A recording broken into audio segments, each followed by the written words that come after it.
semua, balik lagi sama kuliah. Kali ini aku akan ajak kalian mengenal lebih jauh tentang ENOS dan bagaimana sistem yang bekerja di baliknya, mulai dari perancangan hardware, software, integrasi, pengambilan data, hingga pembuatan 3D.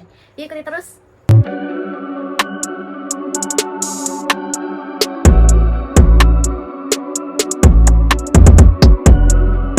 Pada video ini kita akan menjelaskan bagaimana sistem ENOS digunakan untuk menganalisis aroma sebuah coklat, dan proyek kami menggabungkan sensor gas, mikrokontroller Arduino, backend RAS, dan GUI Kitty Python untuk memantau respon sensor secara real time.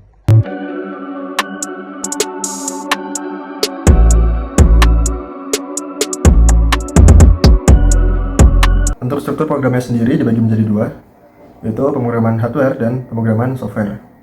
Untuk pemrograman hardware menggunakan Arduino IDE, di mana pada program hardware ini adalah tempat untuk mengatur logika nyala dan matinya dari hardware, serta waktu sampling, dan juga untuk pengiriman data ke backend RAS via Wi-Fi.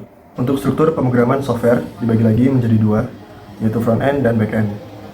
Pada front end, di sini menggunakan Python untuk GUI, di mana pada GUI ini memiliki fungsi utama untuk menampilkan grafik dari data yang telah diterima oleh backend RAS. Pada GUI ini juga terdapat tombol untuk connect dan disconnect untuk port COM, lalu tombol untuk start, stop, dan reset, dan juga untuk export dalam format CSV, JSON, dan Impulse. Lalu untuk backend sendiri di sini menggunakan RAS, di mana backend ini adalah inti dari sistem yang kita buat.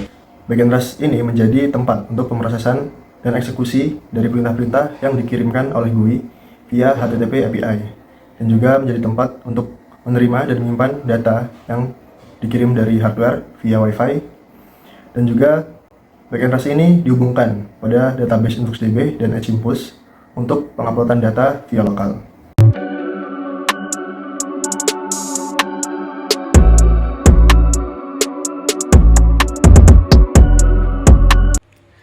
Kami melakukan pengambilan data dengan total 4 merek coklat yang berbeda. Masing-masing merek coklat yang kami sampel yakni 5 kali dengan durasi setiap pengambilan sampel yakni 5 menit. Total waktu yang diperlukan dalam pengambilan data yakni 100 menit. Berikut merupakan data yang dihasilkan sebelum penambahan pompa dan setelah penambahan pompa.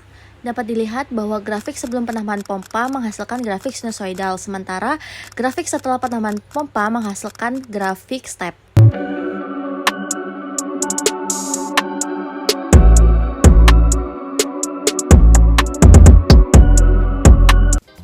Kami menggunakan software SolidWorks untuk melakukan perancangan 3D yang kami lakukan.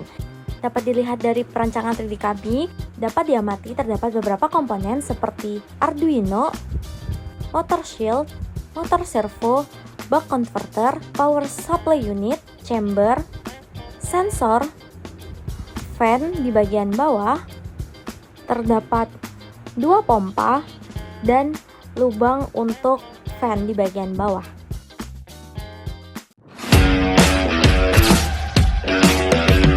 Untuk pengalaman menggunakan RAS sendiri agak susah pada awalnya karena masih baru dan memang kurang familiar. Tapi untuk eksekusinya sejauh ini lebih cepat dan lebih efisien dari yang lain. Mantap.